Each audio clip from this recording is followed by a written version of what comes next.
Hey everyone, welcome back to Cars Fuse. You're in the right place if you're a Skoda Octavia owner or a DIY enthusiast.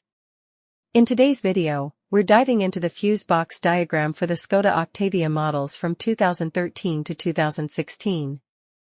This guide will help you locate, identify, and troubleshoot any electrical issues you might be facing with your car.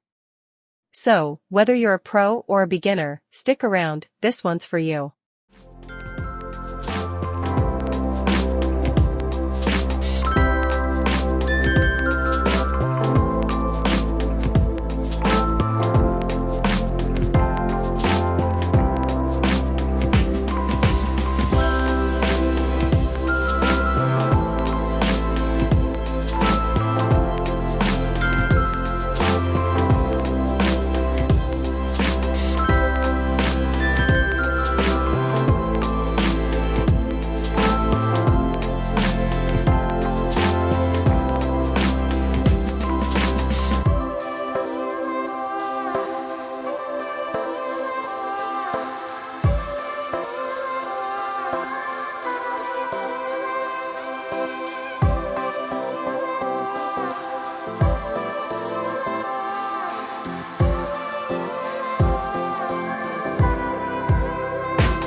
And that's it for today's guide on the Skoda Octavia 2013 to 2016 Fusebox diagram. Hopefully, this video helped you understand the fuse locations, what each fuse controls, and how to troubleshoot common electrical issues.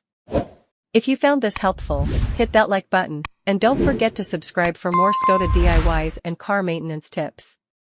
Do you have any questions, or have you encountered any fuse-related issues in your Skoda Octavia? Comment below, and I'll do my best to help you out. Thanks for watching, and I'll see you in the next video.